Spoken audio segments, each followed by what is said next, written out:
everyone. Thank you for tuning in to Unapologetically Different Podcast. This is season 9, episode 66. I'm your co-host, Key. And I'm your co-host, Coach P. And if you haven't done so already, make sure you go back and check out episode 65.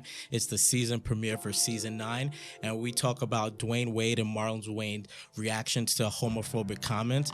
We also discuss Joe Biden working with segregationists. And Key goes in on the keystea segment regarding Tory Lanez and his colorism backlash. And lastly, we talk about HIIT exercises on the Coach P dropping gems. So definitely, if you haven't, go back and check that out. Make sure you head over there on iTunes, Yes. rate and review our show, leave comments. You know, we like to get some constructive criticism about our episodes. And if you just want to say you enjoyed it, put that on there too. Mm-hmm. So yesterday, we had a very successful boot camp experience. Secure the Body boot camp was in full effect yesterday. Wonderful. Coach P, do you want to talk about that? Yeah, so that was the birth child of Key, and it was amazing. The birth child. Yeah, it came from. I mean, you kind of helped in a birth. I was the secretary putting on the event, but yeah, it was honestly a really great event. I was really happy with the turnout. We talk about health and nutrition on the show all the time, and it was very important for us to make a difference in people's lives and their overall well-being. That's all what we're about. So it was a great turnout. The trainers, Jeanette Calderon and Aaron Eason, were amazing. They brought the energy. Yes. I nearly died during the workout. You practically did. I walked over there. I was like, bruh, Pierre was laid out on the floor, and he was like, I'm dying. I was like, this is sad. Yeah, for every time we had a break, I was just like, okay, I need to breathe. Just lay on my back and just try to catch my breath. But definitely a great way to start off a Saturday, and it was an amazing experience, and looking forward to maybe putting on some more. You already know what time it is. No coming soon. No coming soon. Just be on the lookout. We'll just be on the lookout when we plan to do another one. But I will say it was a phenomenal experience. For me, it was sad because I was like, I go to the gym and kind of fell off. But this week I went like 2 days before the boot camp. I actually went on Friday as well. So I'm like, I'm going to prepare. I'm going to be right. Child. I couldn't even last during the warm-up. Jeanette was like, girl, what you doing? I was like, you see what happened was the way the sweat is trickling down my back to my thighs. Drip, drip. It was a hell of a drip, drip. It was a tsunami. Facts. Oh, hey. Okay. Hey, yo. It's a family show. It was a different one. But it was a lot. And so to give you a little education when it comes to working out, if you're going to do any kind of boot camps, do not work out the day before. Because I did ask both of the trainers while we were there. They was like, definitely don't do that. So for all the people out there who's into working out, if you're going to do a boot camp, try to probably take a day off before, especially for your muscles. So for me, what was hard was that I was sore. So it was very difficult for me to go as hard as I normally would. But I know if I had probably had like a day or two prior to doing the boot camp where I allowed my body to rest, I think it would have been better for me in the sense of I would have went hard. But it was great, phenomenal experience. Great people came out, and thank you for the juice shop for providing the juices for the event. Yes. People really enjoyed it. Yeah. And thank you, Ripley Gears, for giving us the opportunity to have our boot camp at your space. So like I said, look out for the next one and all our upcoming events coming up. You know, we out here, we lit, we ready to go this season. You heard? Facts.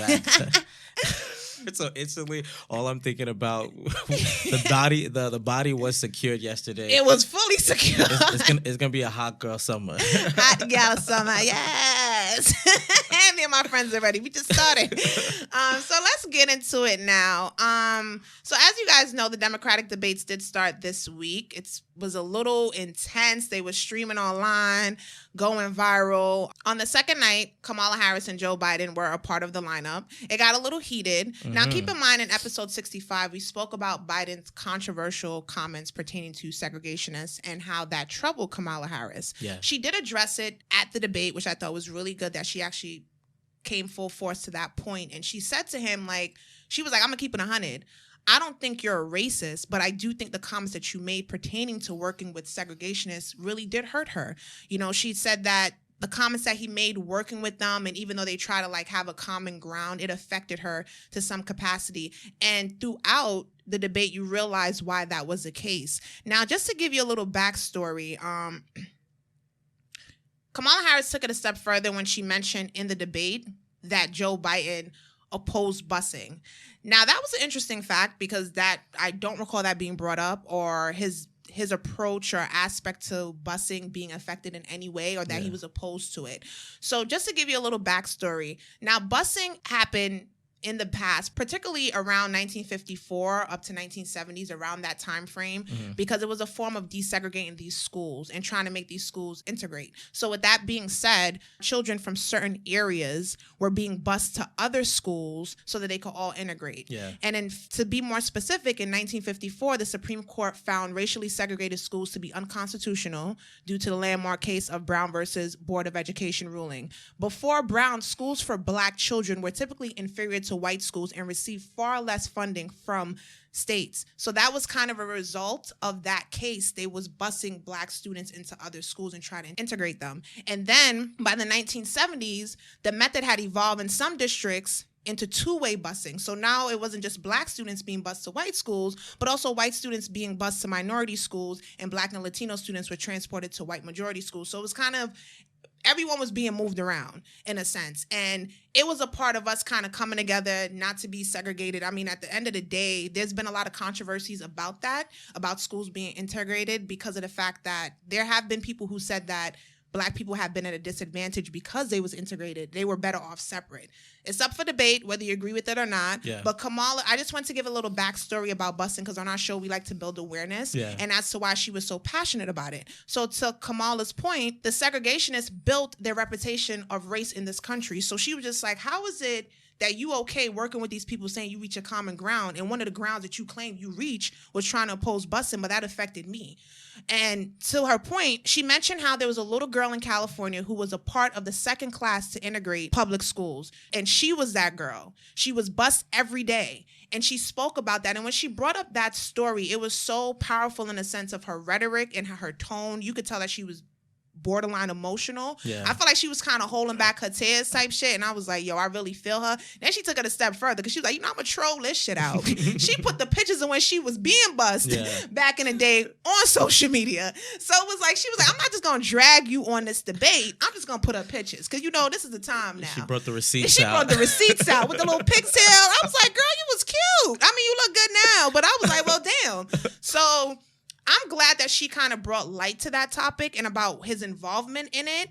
And that's really what I loved about that part of the debate. And also she followed it up saying that when we talk about the context of race, it cannot be like a intellectual debate among Democrats. And you notice that with politicians, when they talk about race, it's like a textbook kind of, it's far-fetched. It's not, like, things are really not happening to real life Black and brown people in terms of them being affected by race. So I'm glad that she brought up that point. Like, we have to be a little bit more sympathetic, and we have to kind of get a better understanding of how we're going to have these conversations pertaining to race. It's easy for Joe Biden to go up there and say, listen, I'll work with these segregationists to reach a common ground. And one of them was to oppose busing, because he felt in his heart that it wasn't effective. He didn't keep in mind that you opposing something affected Black and brown kids that would have actually helped them to be more advanced. And my thing was, what was his better alternative? Yeah, no, that's a really great point. And I love that Kamala Harris and what you brought up now about just being sympathetic and just being understanding of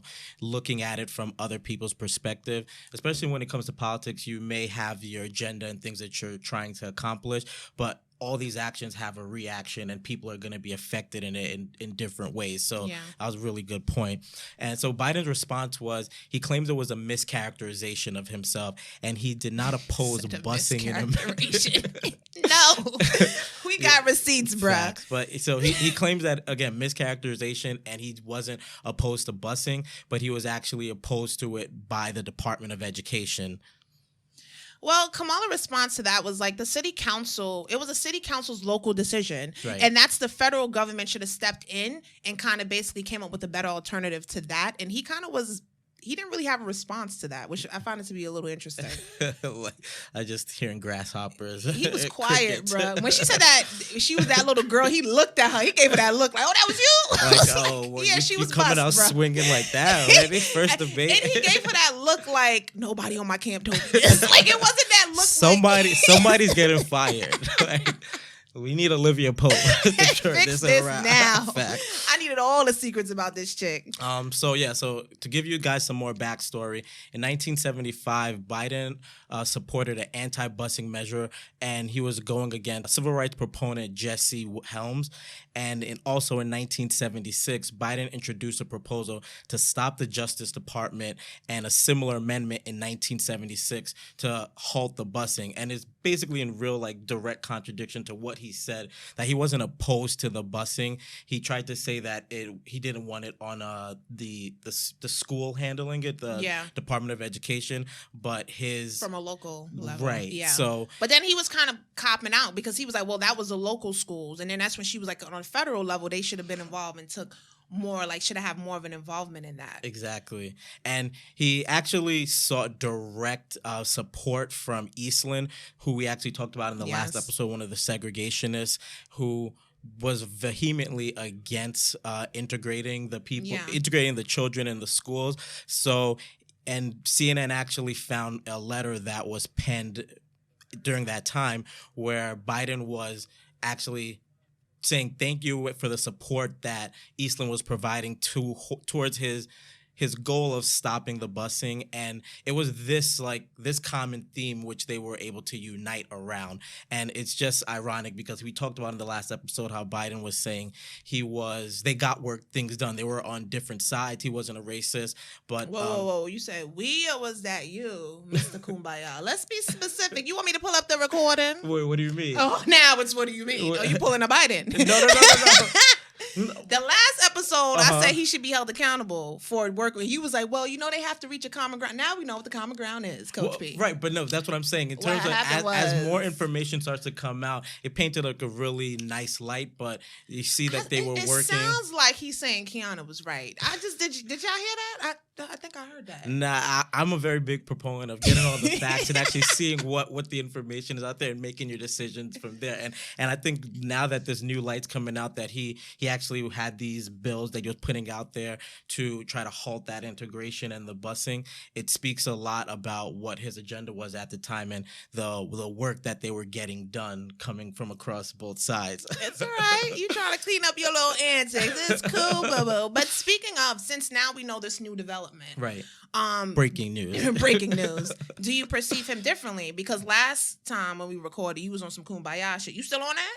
Well, again, Are we gonna be singing and chanting? I'm what always we doing? Listen. It's to today in New York City. We're celebrating Pride, and I saw people wearing the shirts "Lead with happy Love." Pride, New York. Happy Pride to everyone. And I saw these shirts saying "Lead with Love," and I'm like, that's amazing when you come from that place.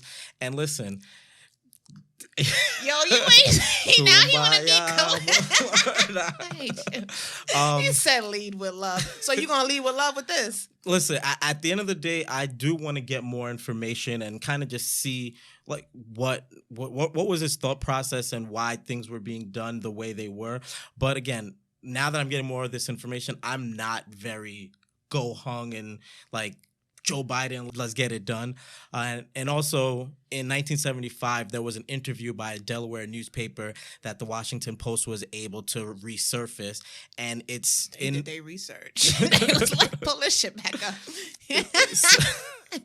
So they found a statement from Biden where he said, "We've lost our bearings since the 1954 Brown versus School Board desegregation case. To desegregate is different than to integrate." And in the interview, Biden called busing plans racist and said the integration plans are really just a quota system. So actually hearing those comments as well, it was just like, come on, bro. And to your point on my kumbaya flow, I do think people change over time, but based on the findings and the facts that we're getting, I'm, again, not very big on supporting him going forward.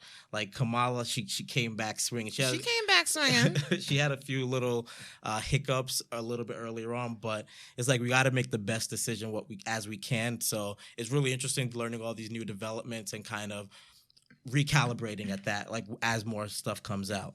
No, definitely is. I'm still on the fence about Biden because I'm just kind of like, this is interesting. I did not know the busing thing that he was opposed to it.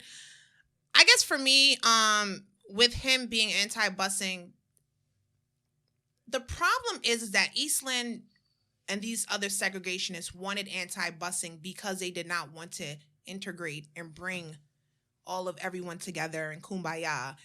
Biden is saying he did not believe in integration because he felt like it was a form of, or what they were doing pertaining to busing was a form of racism. So my thing is, I don't get how you can agree with the segregation on a topic, but your intentions are completely different.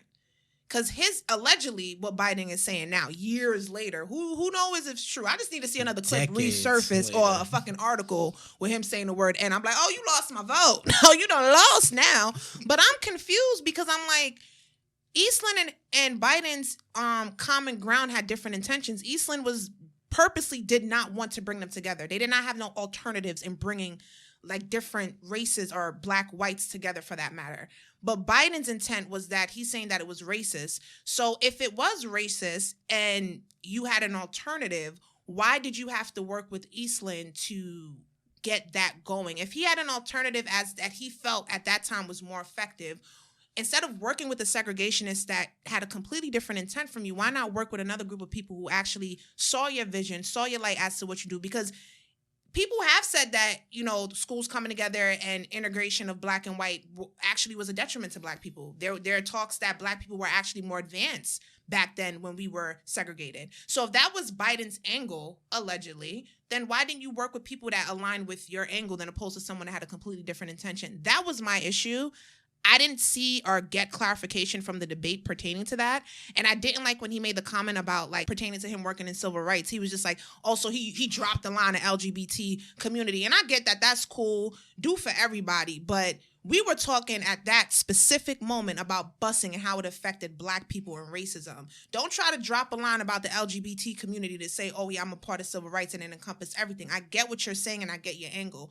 But she's talking specifically about the busing and you being anti-busing. And that's what I did not like about his response. I was like, if you felt like you was in the right and you was justified, handle it and address it. Don't try to add other things in like, well, I did all of this too. And it's like, but we're talking about this. And it's a problem. And it's even a bigger issue because Kamala she actually experienced being buzzed. It's easier for people who have some freedom and don't have any type of issues of dealing with oppression to make those kind of determinations for a demographic of people. But what do you say to the people that are actually experiencing it? You know what I'm saying? So it's easy for somebody to come to us and say, this is how you talk to a police officer. This is how you act in this manner if a white person were to address us. But at the same time, when you're in those situations, you're like, oh shit, you don't know what's going to happen, if the conversation is going to turn. And I just feel like in his instance, he wasn't cognizant of the fact that he didn't check his privilege. Like, your privilege allowed you to play a part in being anti-busing, and now you being held accountable, and now you want to backpedal. Own up to it, and like I said, he needs to be swift with his apology. I think you said a lot there, and no, your points were really valid, and it's crazy. It's just starting, and this is just the Democrats going against each other. It's not even them against Trump. So it's not. It's this political season's really looking to heat up very quickly. So definitely gonna stay following the new developments and providing you guys information about it and just our takes on it. So very interesting, and I'm curious to see how this is all going to shake out because we need a change for this next election. We need a change, a real change for that matter, and someone who's actually for us, not just saying it for propaganda purposes. They just want the black vote. Like, actually be for us, stand by your platform, follow through, and be consistent. Yeah. So, switching gears onto our next topic, on a recent episode of Red Table Talk, Willow was discussing her thoughts on monogamy and polyamory. And getting all happy and shit. Yeah, look at this one, cheesing, boy. Well, I think that's a very interesting topic to talk about. I'm sure you think it's a very interesting topic to talk about. Go ahead. Getting hot already. I you all right over there? I'm great. I'm good? feeling amazing. I'm sure I you did are. an amazing workout yesterday. Like, my energy died levels are from? really, yes. What it doesn't kill you makes you stronger. Valid. So Willow stated that monogamy inhibits your learning skills to evolve past feelings and insecurities and jealousy. So that's a really big take on it from such a young girl. And 18 to be exact. Facts. An adult. So she's valid. To give you guys a little background, if you're not aware, I just want to break down some of these differences. So polyamory is when it's having an honest, open, romantic relationship with multiple people at the same time. A throuple, which I've only seen in a TV show, Parks and Recreation. Basically, to be specific. Facts. Shout out to Parks. When three people are in a relationship, whether it's two guys and a girl, or two girls and a guy, or three guys, three girls, whatever the case may be. So that's a throuple. It just even sounds weird just saying that. I'm sure it feels good when you in it. I wouldn't know. So, do you have some experience? I have nothing in none of these categories. Okay. Monogamy only, bro. Go ahead. Life is about evolving, girl. You never know. I ain't evolving there. So polygamy is the state of having multiple wives or multiple husbands, and just to make it clear, that's different from swinging, when people are couples in a relationship and they may switch partners with each other, or one partner may be going out and experiencing other sexual partners as well. So again, this is, I think, is a very important topic, especially right now, the month that we're in, being Pride Month. Like, just love is just like really a spectrum, and I think that's kind of what Willow was really getting to. But Pride ain't about spectrum, because people who are part of the LGBTQ community ain't just necessarily doing multiple or bisexual. Not all of them are classified in that. Some of them are actually monogamous relationships. Oh, 100%. But just want to clarify for those. I don't want people to think that's what Pride consists of. Right. No. Yeah. But more so that, like, whatever your relationship, your loving relationship with other people, it can look like a magnitude of different ways. Basically. So, yeah. So I think that's very wise and grown of her to speak on. Sure it is, because you agree. I would say she also mentions that the insecurities and fear that comes along with being in a monogamous relationship. And that's why these other forms of relationships are a little bit better in the sense, because it kind of, with monogamy relationship, it can inhibit you from learning to pass those skills in terms of being insecure and jealous, and it can be too restricting and fear-based. I don't necessarily agree with that commentary about monogamy relationship, because I think it varies per person and it varies per relationship. But I do understand her take on it. And then she's done a lot of research around these topics. So in that episode of the Red Table Talks, she did talk about the research that she's done. It's not necessarily speaking from a place of full experience, but at least she's looked into the topic, not just speaking on word of mouth or what have you. She also mentioned that there are some people who go into polyamorous relationships because they don't want to have sex. So keeping that in mind too, you're in a relationship with multiple partners, but you know that you can't provide the sexual aspect of it, but you know someone else can. Hey, if that's how you rock, that's how you do. You know what I'm saying? It is what it is. Ain't no judgments over here. She acknowledged in the conversation that she is young. She doesn't have a lot of experience pertaining to this matter. We're not going to get into the intricacies of those types of relationships, because to each their own. Do whatever you want. I am for monogamy, because I feel like it's just good to just deal with one person. And the reason why, too, on that same clip, her grandmother did say that dealing with one person and growing with one person is what she can handle. And I think that's true. In relationships, you're learning, you're evolving. I can't imagine me doing that with more than one person and having to deal with more than one person. Like, I get annoyed easily and I'm moody. So it's like, I got to deal with two personalities. I'm not doing that. For you, I'm all of the above. Huh? All of the above. My biggest thing is, when it comes to relationships, everyone's different. Everyone has like different experiences and what they find peace or being comfortable in. So I just think you just got to roll with the punches, and people are constantly evolving and growing and changing. So that's why I genuinely find these kind of topics very interesting. Like, I know we've mentioned in the past before, like, I wouldn't be against having multiple like partners, because you never know. You never know like what with what.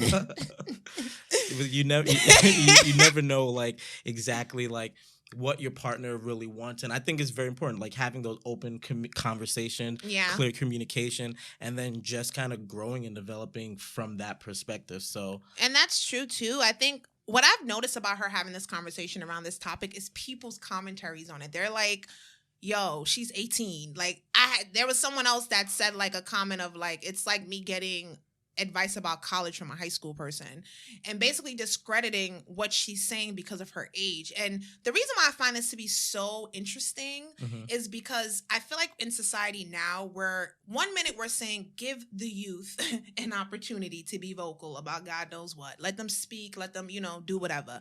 Now they saying they're not back talking, they just speaking their mind. You know what I'm saying? They growing.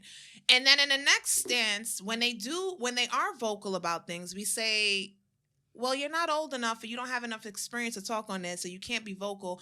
To me, it's like, where's the balance? for the youth. Like, she's 18. She did her research pertaining to this topic. Now, will I completely discredit her because of her age? No. I did take into consideration the things that she said, the points that she made. One of the reasons why she is against monogamy, too, is because she said that she feel like it's more restrictive for women, which I think is very interesting, very fascinating, that we not having the freedom.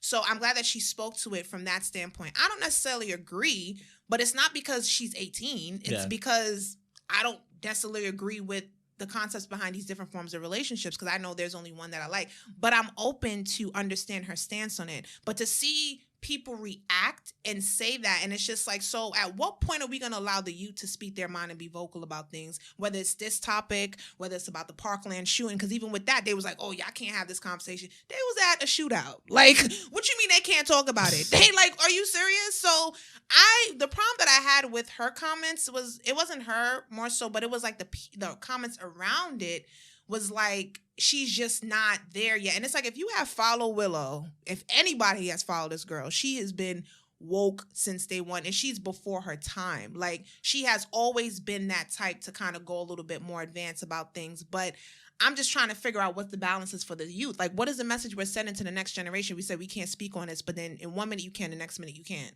Do you even think that's fair? Well, I think it's very important to, at least for me, and I think about this because when I eventually have a family, one of the things I want to work on is with my children, just giving them respect, making them feel listened to and heard, and validating their thoughts and opinions, because I think that's what's really going to build that self-esteem for them.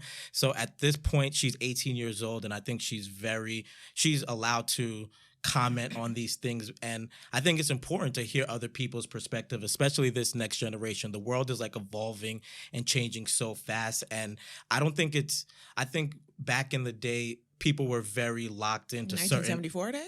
Right, exactly. The good old days. The good old days. Yeah. But, fine people on both sides. Facts.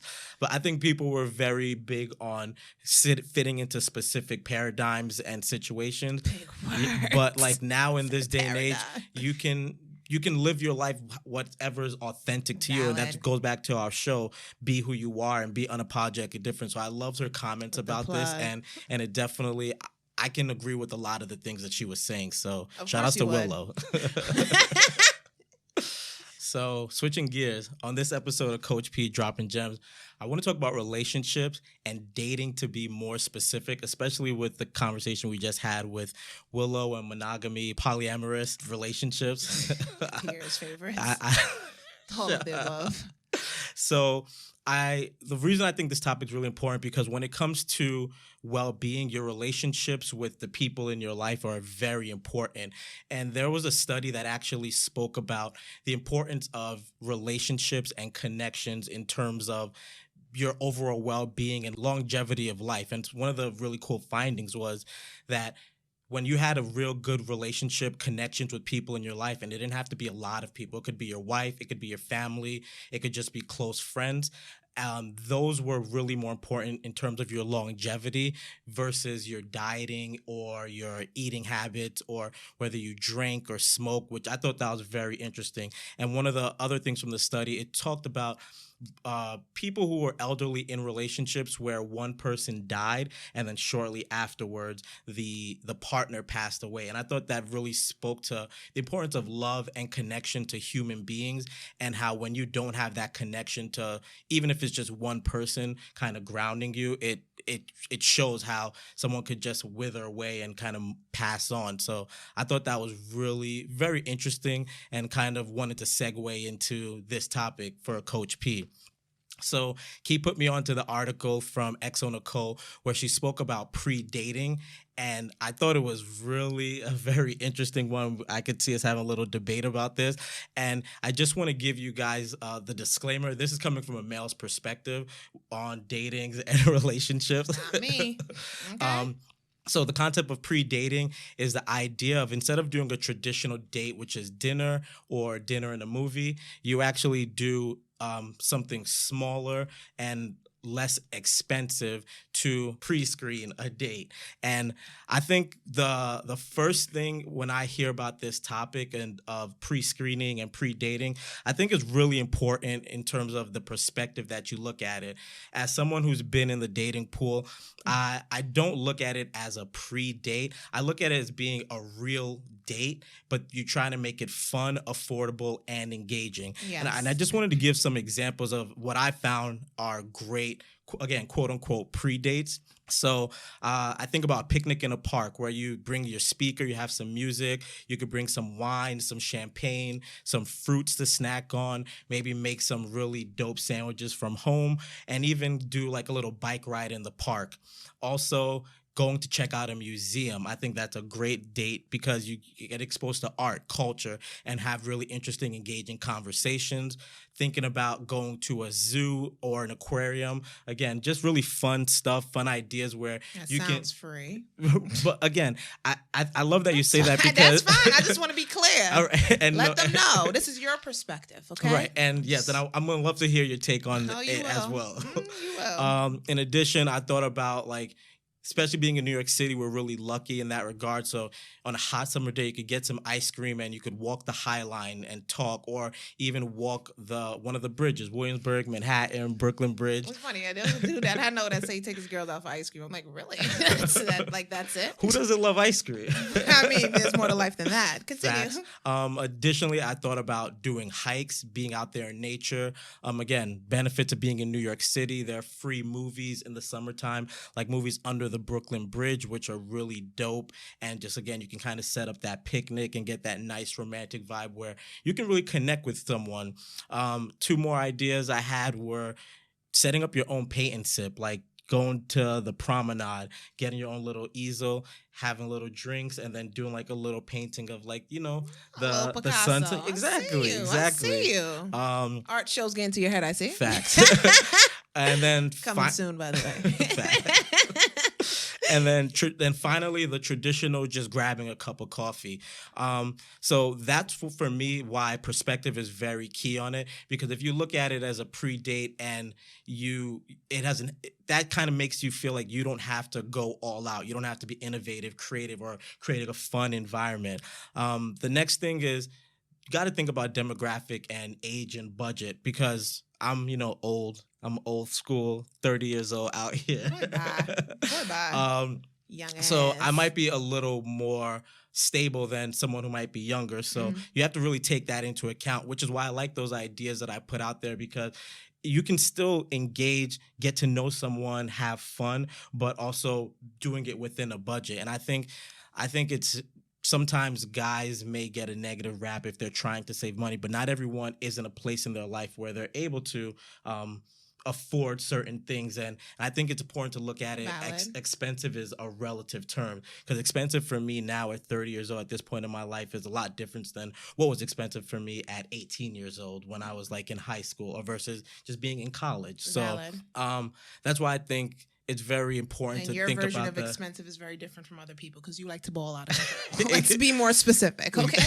Let's be a little bit more specific there. Exactly. Yeah. So that's why I think being cognizant of and empathetic of the situation that different people are in their lives is very important.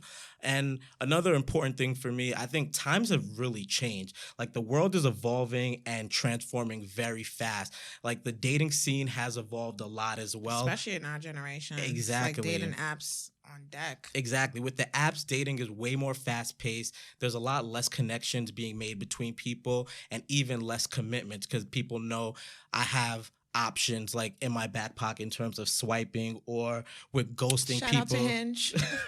Oh, hey. I was gonna go in, but I'll let you come forward. I'll let you come forward as you feel necessary. Do whatever you want, honey. It's unapologetically different. We out here, you heard? Facts. And I love that you mentioned that, because I actually have a friend. He recently got out of a long-term relationship, and he's back on the dating apps and swiping again. And he's swiping again. Swipe so he just looking ahead and quit. No. In terms of looking for a relationship that will work and fit what he's looking for. But your friend just came out of something. So is he giving himself enough time to heal? heal. Because some of y'all do just hop and skip in and out of vaginas and say, I'm healed. Whoa, and them juices ain't that good, bro, to be healing you. I think just in general with our generation right now, it's like everyone has multiple options, especially with this swiping. With the swiping, it makes the dating very, like we mentioned, fast paced, and yes. it's like a buffet. You can kind of put yourself out there very quickly and just meet people. So it really is a buffet. It's a lot of choices. The dynamic has changed, but the crazy part about this, he saw the ex-girlfriend while he was swiping, and he instantly got turned off and was like, "I'm done swiping." Oh, so I think he better get back into it. So I think that's really interesting, seeing how the world is changing so fast. Like now even though you're not with someone, you're going to see them on the dating apps, or you're going to be swiping on social media and seeing their posts and kind of seeing what they're doing, unless you actually disengage from that and unfollow them. So because of that, I think we have to evolve with the way we're meeting people. And I think with the way dating is now, with the less connections, these ideas that I put out earlier about dates, I think they're great because it forces you to engage with people, forces you to be active. It's fun, it's innovative, and it's just different. Like, you really can still make a deep connection.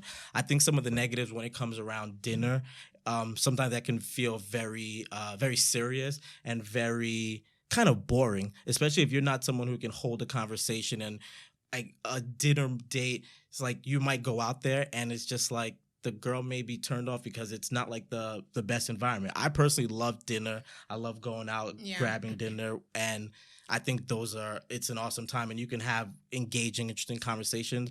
But I think it's very important to set yourself up for it, because not everyone, that's what works best for them. And also to your point about predates, but also too, to clarify though, like when you say dinner and it being boring, that's why predates are important. I did one where I went out with a guy briefly, but not.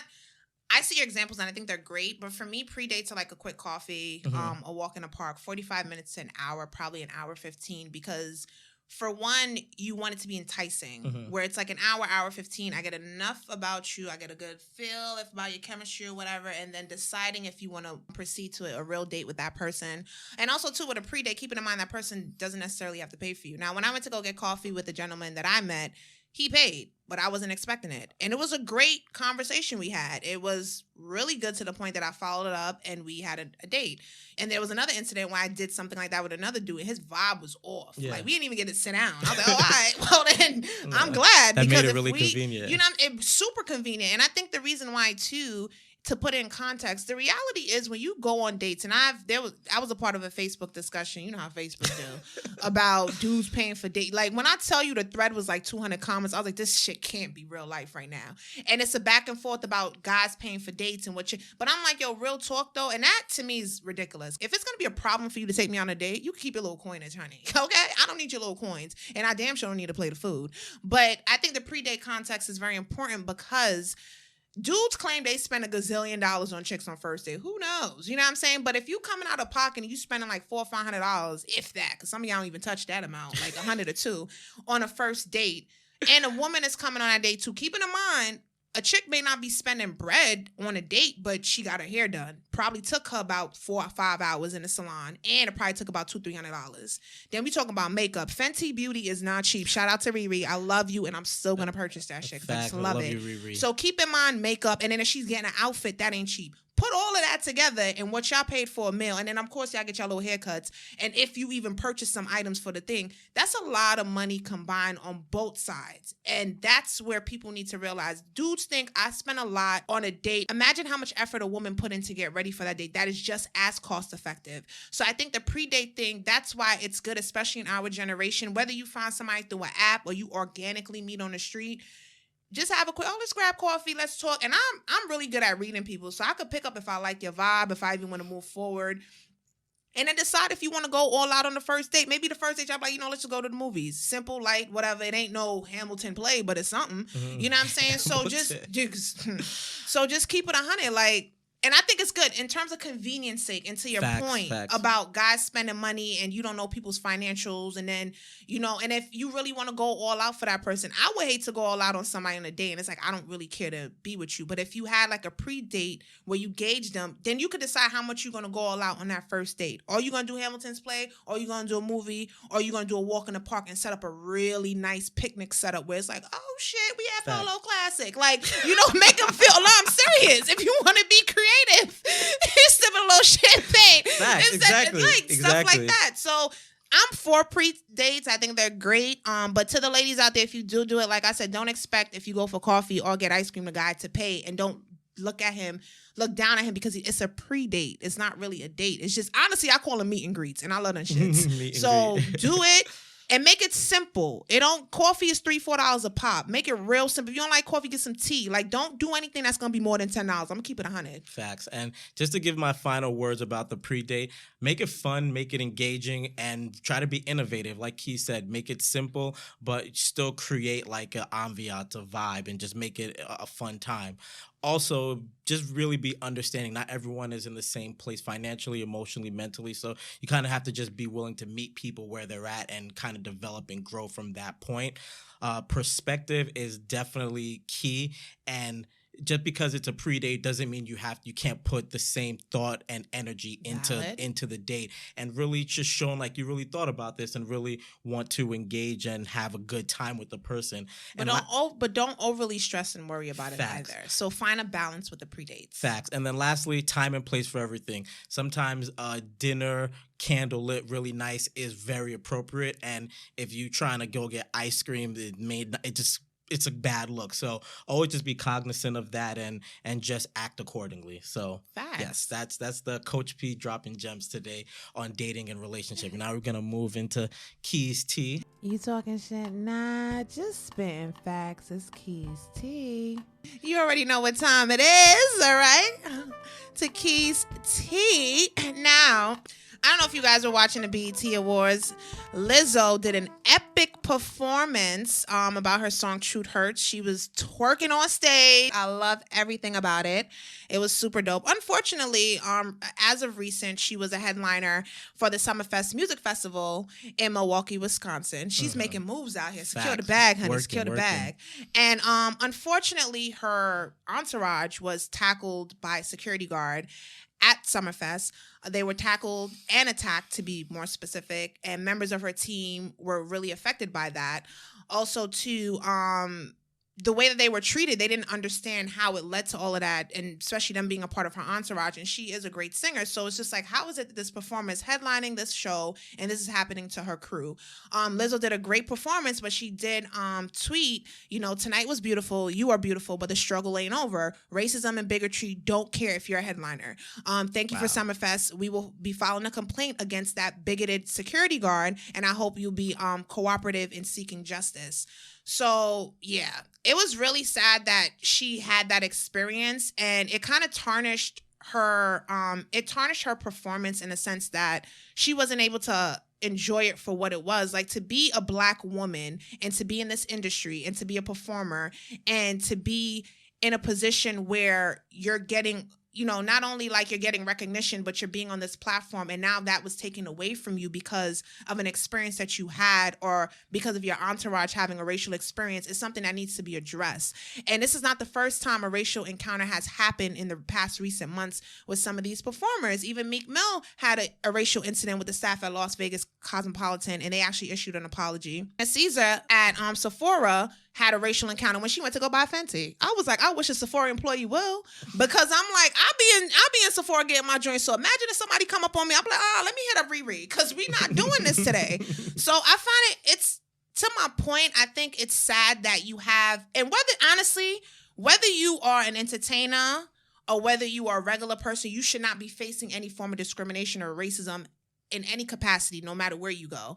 I think what I find to be sad is that these performers and entertainers are put in a privileged position, and you would think because they have money, they have access, they are in this position, they don't go through these things. And I think it's really sad that she's an up-and-coming artist, and she headlined a show. Do you know what it's like to have artists in these positions, especially Black women artists that we've been pleading for to have in this game and have more of them? And it's like your opportunity, even though she put on a great show, it was like she couldn't fully enjoy it, and she tweeted about it because of this experience that happened with her entourage. And I just think that people need to be more cognizant of how we're doing things in our society across the board, not just to celebrities, but an average person. They should not be facing any form of racism and discrimination. And what I'm proud of with this incident is that she's speaking out about it. She could have been quiet. And Meek Mill's too, in season 2, when they had their encounter, they actually spoke out about their racial encounters that they've been having. And I think more of these artists need to put it more on the forefront, call these people out, and let them know what time it is. And I think we need to hold those people fully accountable for their actions as well. That's keystea. Damn. Just dropping gems right there. I'm just doing a little sign, you know. Yeah. You know how we do. And I'm really glad that you talked about that, because there's still a lot to go, and that's why these presidential elections that are coming up are very important, because we want to set a precedent of love, equality, just respect for everyone. So again, it's Pride Month. Shout outs to everybody who went to the parade today, and hopefully they can get some justice for Lizzo and her staff. And thank you for going in. I love it. You know how I do. Once again, guys, thank you for tuning in. Make sure you purchase our ringtone at the Tune Store for Android users and at the iTunes Store for Apple users. You know you like that silky smooth sound in the background. Maybe you want to twerk a little bit too. Yes. Please follow us on IG and Twitter at unapologeticd_. You can make donations to our Patreon account by searching Unapologetically Different. All of our episodes are posted on iTunes. Make sure you rate and review and drop a comment. And you can also find us on Spotify, SoundCloud, Google Play, and Stitcher by searching Unapologetically Different. I know it's a mouthful, but you got it. Stay tuned for our next episode. Bye.